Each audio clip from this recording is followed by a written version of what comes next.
Magandang araw sa inyong lahat, ako si Dr. Jose Santos. Isang doktor na may 35 taon ng karanasan, at ngayon ay tatalakayin natin ang paksa kung gaano katagal maaring itabi ang mga itlog sa temperatura ng kwarto at gaano katagal sa loob ng refrigerator. Ang itlog ay napakapamilyar na sa ating pang-araw-araw na pagkain. Ngunit naisip niyo na ba kung gaano katagal talaga maaring itabi ang isang itlog sa temperatura ng kwarto? At kung ilalagay natin ito sa loob ng refrigerator, gaano katagal ang pinakamainam na panahon para mapanatili ang kasariwaan nito? Sa katotohanan, halos lahat ng tahanan ay may ugali na bumili ng maraming itlog, karaniwan ay 10 o higit pa, at itinatabi natin ito para gamitin sa mga susunod na araw. May mga nagiwan nito sa labas lang ng kusina, habang ang iba naman ay inilalagay ang lahat sa loob ng palamigan. Iniisip natin na kapag inilagay na sa ref, ito ay ganap ng ligtas. Ngunit hindi natin talaga alam kung hanggang kailan ito may gamitin at kung gaano katagal ang tamang panahon ng pag-imbak. At darating ang isang punto na ang itlog na sa tingin natin ay buo pa at maayos ay maaring maging isang pugat ng bakterya na hindi natin nakikita, na handang magdulot ng pinsala sa ating kalusugan. Sa araw na ito, ibabahagi ko ng mas detalyado sa inyong lahat ang tungkol sa tamang oras ng pag-imbak ng itlog, pati na rin kung paano ito iimbakin upang maiwasan ang panganib sa ating kalusugan. At kung sa panonood ng video na ito ay mayroon kayong anumang katanungan o pag-alinlangan na kailangan ng kasagutan, mangyaring makiwan lamang ng komento sa ibaba. O kaya naman, pagkatapos ang video na ito, maari ninyo akong tawagan sa numerong aking ilalagay sa sulok ng screen. Sa unang bahagi, pag-usapan natin kung bakit napakahalaga ang tamang pag-imbak ng itlog. Mga minamahal kong kababayan, huwag muna tayong mag-alala. Dahil kung alam natin ang tamang paraan ng pag-imbak, ang itlog ay ganap na mapapanatili ang kasariwaan nito at napakabihirang masira. Ang pagkakaroon ng bakterya sa loob nito ang pangunahing dahilan kung bakit nasisira at nabubulok ang itlog. Dahil sa kadahilanang ito, palaging ipinapayo na itago ang mga itlog sa loob ng refrigerator at ilagay ito sa cooler section upang maiwasan ang food poisoning. Tama ba? Kapag ang itlog ay pinananatili sa temperatura ng refrigerator na humigit kumulang 4 degrasya, pinapabagal nito ang pagdami ng bakterya at tinutulungan nitong pigilan ang pagpasok ng bakterya sa shell ng itlog. Ang pag-imbak sa refrigerator ay mas epektibo kapag kasama ang natural na protective layer at mga enzyme sa labas ng itlog. Kaya kapag ang itlog ay inimbak ng tama sa refrigerator, napakabihira itong masira. At siyempre, kailangan natin itong iimbak ng tama. Kailangan nating ihanda ito bago ilagay sa refrigerator para itabi, hindi ba? At pagkatapos ng ilang panahon, kahit hindi pa ito sira, ang kalidad ng itlog ay bababa pa rin. Pakitandaan po ninyo ito. Kahit na tama ang ating pag-iimbak, sa paglipas ng panahon, ang kalidad ng itlog ay unti-unting bababa. Sa puntong ito, ang air sac sa loob ay lalaki. Ang pula at puting itlog ay magiging mas malapnaw, na magiging sanhi ng pagkatuyo ng itlog. Sa makatuwid, dapat nating gamitin ang itlog sa loob ng isang tiyak na panahon upang matiyak ang kalidad nito.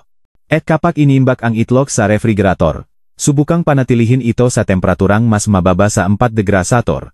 Pagkatapos bilhin, napakahalaga na ihanda at imbak ng tama ang mga itlog. Narito ang ilang paraan na maaari ninyong gawin.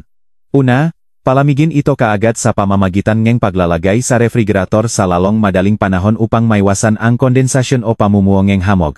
Ang condensation ay maaring lumikhang kondisyon para makapasok ang bakterya sa shell ng itlog. Pangalawa, ang pinakamagandang lokasyon ay ilagay ang nga itlog sa isang karton o lalagyan at itabi ito sa pinakaloob na bahaging cooler section ng inyong refrigerator. Makakatulong ito na hindi maabsorb ng itlog ang amoy mula sa ibang pagkain at mapoprotektahan din ito mula sa pagbabago ng temperatura tuwing binubuksan at isinasara ang pintong ref.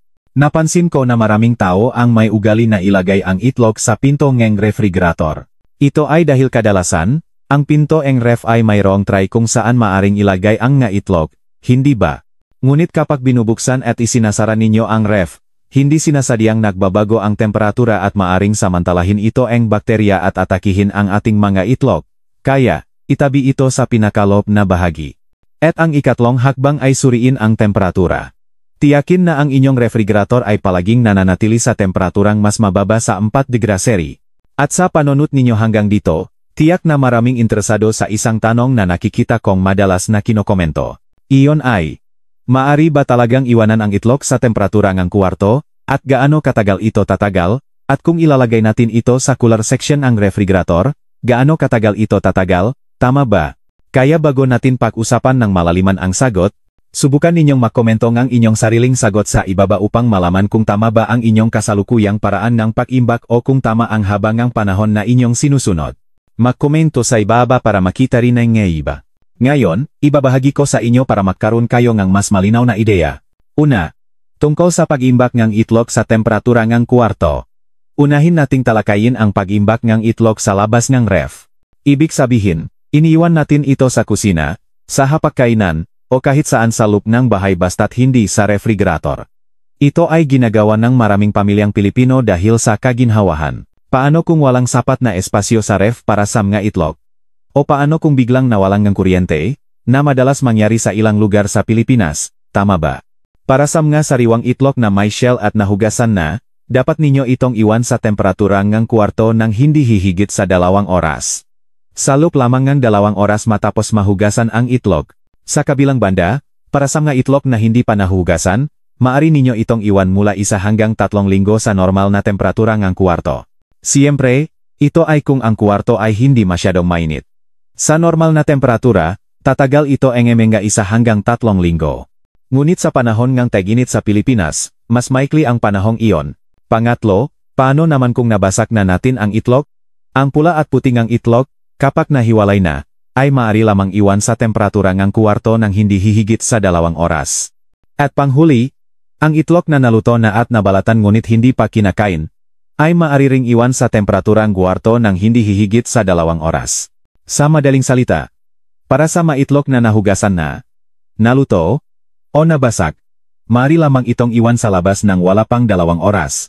Kung hindi pa ito nahuhugasan at buo pa, maaari itong tumagal ng 1 hanggang 3 linggo depende sa kondisyon ng panahon. Nais ko ring bigyan diin na ang pag-iimbak ng itlog sa temperatura ng kwarto, kung mali ang paraan, ay napakadaling lumikha ng kondisyon para dumami ang bakterya, lalo na ang bakterya na Salmonella.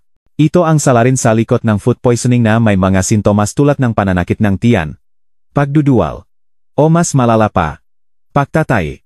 Para sa mga nakatatanda, ang ating immune system ay mas mahina na kumpara sa mga kabataan, kaya ang panganib na makaranas ng ganitong nga kondisyon ay mas mataas. Kaya naman, kapag nagiwan ng itlog sa temperatura ng kwarto, tandaan na dapat nating sundin ng mahigpit ang limitasyon sa oras na nabanggit ko kanina, at pinakamainam na kainin ito sa loob ng 1 linggo. Hindi ko alam sa inyo na nanonood ngayon, paano ninyo karaniwang iniimbak ang inyong mga itlog, at gaano katagal ninyo ito karaniwang iniwan sa labas? At kapag iniwan ninyo ito ng matagal, halimbawa, 2 linggo, may napapansin ba kayong kakaiba kapag kinakain ninyo ito? Pakikomento sa ibaba ng video na ito. Ngayon, dumako tayo sa pangalawang paraan ng pag-iimbak. Ang pag-iimbak sa refrigerator. Ito ang paraan na ginagawa ng halos lahat ng tahanan ngayon, hindi ba? Dahil halos lahat ng bahay ay mayroon ng refrigerator. Kaya kapag inilagay natin ang itlog sa refrigerator, napapanatili ba nitong sariwa ang ating itlog ng mas matagal? At ligtas ba ito para sa ating kalusugan? Iyan ang ibabahagi ko sa inyo ngayon. Ang pag-iwan ang itlog sa temperatura ang kwarto ay maginhawa ngunit nagtatago ang maraming panganib sa kalusugan, hindi ba? Ang bakterya ay maaring umatake, lalo na kapag iniwan natin ito ng matagal sa ating kusina. Kaya, ang solusyon na pinakakatiwalaan natin ay ang paglalagay ng itlog sa loob ng refrigerator upang matiyak ang kaligtasan at mapanatili itong sariwa ng mas matagal. Una, para sa mga sariwang itlog na may shell pa, maaari ninyo itong itabi mula 3 hanggang 5 linggo. Tandaan, huwag na huwag ninyong ilalagay ang sariwang itlog na may shell sa freezer. Ilagay lamang ito sa cooler section. Pangalawa, ang malamig na temperatura ay nagpapabagal sa pagdami ng bakterya at pinapanatili nitong hindi mabilis magbago ang kalidad ng pula at puting ng itlog. Gayunpaman, hindi ibig sabihin na maaari ninyo itong iwan doon magpakailanman. Pakitandaan ang bilang na 3 hanggang 5 linggo na aking ibinahagi. Habang tumatagal, ang kalidad ng itlog ay unti-unting bababa at hindi na ito magiging kasing sustansya. Kaya, kung kayo ay nakabiling marami, halimbawa, 2 o 3 dosenang itlog galing sa probinsya, dapat ninyo itong gamitin sa loob ng mga 3 linggo. Iyon ang pinakamainam na panahon, kung kailangan itong itagal pa, ang maksimum ay 5 linggo. Para naman sa natirang pula at puting hilaw na itlog, maaari ninyo itong itabi sa cooler section ng ref sa loob ng 2 hanggang 4 na araw, at sa freezer, maaari itong tumagal ng hanggang 1 taon. Ito ay para sa mga itlog na nabasag na. Partikular, Kung ang itlog ay naluto na, nabalatan man o hindi ngunit nahugasan na, maaari ninyo itong itabi sa cooler ngang ref sa loob ngang 1 linggo, at hindi ito dapat ilagay sa freezer. Kaya, anong paraan ang mas mabuti? Palagi kong ipinapayo na itago ang nga itlog sa cooler section ng refrigerator, basta tama ang paraan ng pag-imbak. Dahil ang pag-imbak sa ref ay mas ligtas kumpara sa pag-iwan sa labas, kung saan maraming salik mula sa kapaligiran, mula sa temperatura hanggang sa klima, ang maaring makaapekto dito. Maraming pag-aaral ng mga eksperto ang nagpapatunay na ang malinis, hindi hinugasang itlog na hindi pinalamig ay may mas maikling shelf life kaysa sa mga itlog na hinugasan at inilagay sa cooler ngang ref. Dahil ang malamig na temperatura ay nagpapabagal sa pagdami ng bakterya. Kahit na ang salmonella na nakapasok sa shell ay mapipigilan. Gayunpaman, bawat paraan ay mayroon ding mga disadvantages. Ang itlog ay maring sumipsip ngang amoy at lasa mula sa ibang pagkain sa ref. Kaya, dapat ninyong ilagay ang mga itlog sa isang hiwalay na lalagyan. At tandaan na takpan ito ng mahigpit upang maprotektahan ang ating mga itlog mula sa ibang pagkain. Magbabahagi ako ng mas detalyadong mga paalala tungkol sa panganib ng kontaminasyon ng bakterya kapag nag-imbak ng itlog. Kahit na inilagay na natin ang itlog sa refrigerator, mayroon pa ring ilang mga panganib na dapat nating bigyang pansin. At sa lahat, maaring mukhang simple lang. Akala natin, kapag inilagay na ang itlog sa ref, panatak na tayo. Ngunit sa katotohanan, hindi ito ganun ka-simple. Kung mali ang paraan ng pag-imbak, ang itlog ay maaari pa ring atakihin ng bakterya na magdudulot ng pagkasira at mga panganib sa ating kalusugan. Kaya, dumako tayo sa unang maling akala. Ang pahuhugas ng itlog bago ilagay sa ref. Maraming tao ang nag-isip na kapag bumili sila ng itlog, kailangan nilang hugasan ito ng mabuti. Gagamit pa ang steel wool para kuskusin ang labas ang shell para maging malinis bago ilagay sa ref, hindi ba? Ang ugaling ito ay napakakaraniwan. Kahit na ang makamag-anak ko ay ganito rin. Pagbili ng itlog, hinuhugasan nila ito ng mabuti bago ilagay sa ref. Dahil iniisip natin na marumi ang itlog na galing sa labas. Gayunpaman, ang ginagawa nating ito ay hindi sinasadyang nag-aalis ang protective layer sa labas ng itlog. Ito ang natural na protective membrane ng shell ng itlog. At nagbibigay ito ay nega. Pagkakataon sa bakterya tulad ng nega. Salmonella na mas madaling makapasok sa loob. Kaya, tandaan, ilagay ang itlog sa isang karton o sa isang selyadong plastic bag at ilagay agad sa ref nang hindi kinukuskos ang shell gamit ang anumang matalas na bagay. Ang susunod na maling akala ay ang paglalagay ng itlog sa pinto ng ref. Nabanggit ko na ito kanina. Marami sa atin ang may ugali na ilagay ang nga itlog sa tray sa pintong ng ref dahil mayroon itong nga butas para sa mga itlog. Hindi ba? Ngunit ito ang lugar kung saan ang temperatura ay madalas na nagbabago dahil sa ating patuloy na pagbubukas at pagsasara ng pinto. At ito ang nagiging sanhi kung bakit madaling masira at bumaba ang kalidad ng ating mga itlog. Sa halip, ilagay ang nga itlog sa isang lalagyan at itabi ito sa pinakaloob na bahagi ng inyong refrigerator, dahil doon, ang temperatura ay mas matatak. Ang ikatlong maling akala, na hindi gaanong karaniwan, ay ang pagbasag ng nga itlog sa isang mangkok at pag-imbak nito sa ref para gamitin sa mga susunod na araw. Napansin ko na may ilang gumagawa nito, lalo na kapag may nabasag na itlog ng hindi sinasadya, kaya't ibinubuhos na lang ito sa isang mangkok at inilalagay sa ref hanggang sa kailanganin. Para sa kasong ito, kung ang itlog ay nabasag na, dapat ninyong itabi ang hilaw na itlog sa isang selyadong lalagyan. At ilagay ito sa cooler ngang ref. At dapat itong gamitin sa loob lamang ng isang araw. Huwag na huwag itong iwan sa temperatura ng kwarto ng matagal o ihalo ang luma sa bagong basak na itlog. Ito ay isang napakapanganib na gawain para sa kalusugan. Nais kong bigyang diin dito na ang tamang pag-iimbak ng itlog ay hindi lamang para mapanatili ang kasariwaan nito, kundi, mas mahalaga, para protektahan ang ating kalusugan. Kaya, maging maingat tayo sa bawat maliit na detalye para maging panatag sa paggamit ng itlog araw-araw. Dahil tulad ngang alam ninyo, sa mga nakaraang video, ibinahagi ko na ang itlog ay itinuturing na isang pagkaing ginto at ikinumpara pa itong ibang doktor sa pagiging mas masustansya kaysa sa ibang mamahaling pagkain. Kaya, pakitandaan ito upang mapanatili natin ang nga kahangahangang sustansya ang itlog. Nakapag-ipon din ako ng ilang nga katanungan at alalahanin mula sa inyo na may kinalaman sa paksangang itlog. At ngayon, tutulungan ko kayong sagutin ang mga tanong na ito. Unang tanong. Isang kababayan ang nagtanong, Dr. Santos, kung ang isang matanda ay kumakain ngang maraming itlog, dapat ba siyang matakot sa mataas na cholesterol? Ito ay isang alalahanin na napakaraming nakatatanda ang kinakaharap at iniwasan ang itlog dahil dito, hindi ba? Ang isyong ito ay malinaw ko nang tinalakay sa nakaraang video. Dati, naririnig natin na ang pagkain ng maraming itlog ay maring makpatas na kolesterol. Ngunit ang nga bagong pag-aral ngayon ay nagpapakita ang malinaw na ebidensya na para sa karamihan ng matao, ang cholesterol sa pagkain tulad ng itlog ay may counting epekto sa bad cholesterol sa dugo at ito ay isang uri ng good cholesterol. At dapat nating maunawaan na ang itlog ay isang mahusay na pinakukunan ng protina at maraming magagandang bitamina.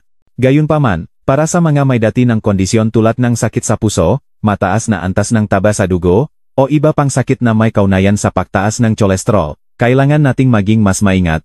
Hindi natin dapat kumain ng sobra-sobra, ngunit sa totoo lang, ang pagkain ng isang nilagang itlog sa isang araw ay normal. Ito ay isang napakamakatwirang payo na napatunayan ng siyentipiko at nagbigay silang ebidensya para maging panatak kayo sa pagkonsumo nito para sa inyong kalusugan. Pangalawang tanong, alin ang mas masustansya? Ang itlog ng native na manok o ang itlog mula sa commercial poultry farms? Ito ay isang napakagandang at praktikal na tanong, hindi ba? Maraming Pilipino ang naniniwala na ang itlog ng native na manok o itlog araw ay palaging mas mahusay. Sa paningin, ang pulangang itlog ng native na manok ay mas matingkat at maaring mas mabango. Sa nutrisyon, ilang pag-aral ang nagpakita na ang mga manok na malayang nakakagala ay maaring makaroon ng bahagyang mas mataas na antas ng omega-3 at bitamina. Tandaan, ito ay bahagya lamang. Ang pagkakaibang ito ay hindi gaanong kalaki. Sa pangkalahatan, parehong uri ngang itlog ay nagbibigay sa ating ngang mahalagang protina, bitamina, at mineral. Ang pinakamahalagang bagay ay ang itlog ay sariwa at naimbak ng tama, at depende rin sa kakayahang pinansyal ng bawat isa dahil karaniwan, mas mahal ang itlog ang native na manok kaysa sa komersyal. Pangatlong tanong, Doc, totoo po ba na ang pagkain ng hilaw o malasado na itlog ay mas masustansya kaysa sa lutong-luto? Ito rin ay isang tanong na nakita kong madalas na kinokomento nun sa video ko tungkol sa tamang paraan ng pagkain ng itlog. At sasabihin ko sa inyo, at dapat kong kumpirmahin, na hindi ito mas mabuti. Ito ay isang napakapanganib na maling akala, lalo na para sa mga nakatatanda. Ang pagkain ng hilaw o malasado, o hindi lutong-luto na itlog, ay may napakataas na panganib na magkaroon ng impeksyon mula sa salmonella, na nagdudulot ng toxins at pagtatay. Siyempre, marami sa atin ang nakakain na nito at hindi naman nakasakit, marahil dahil malakas ang inyong digestive system o hindi pa kayo inaatakeng salmonella. Ngunit ang immune system nga nakatatanda ay karaniwang mas mahina, kaya kailangan ninyong maging maingat. Bukod pa rito, mas na-absorb ating katawan ang protina mula sa itlog kapag ito ay luto na, kaysa sa hilaw na itlog. Hindi dahil mas maraming sustansya ang hilaw na itlog. Pakuluan ninyo ito ng maigi para makuha ang perpektong kalidad ng nutrisyon ng itlog.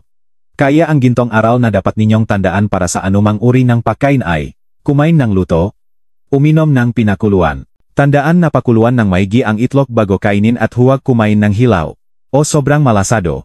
Marahil, maraming mahilig sa malasado, maaari ninyo itong lutuin hanggang sa medyo luto na, ngunit huwag hayaang maging sobrang hilaw. At ang ikaapat at huling tanong sa araw na ito ay, paano malalaman kung ang isang itlog ay sira na o hindi? Mayroong isang katutubong paraan na natutunan ko lang din mula sa aking mga lola at nanay. Ito ay ang pagsubok sa tubig. Kailangan niyo lang mahanda ang isang mangkok o isang baso ang malamig na tubig.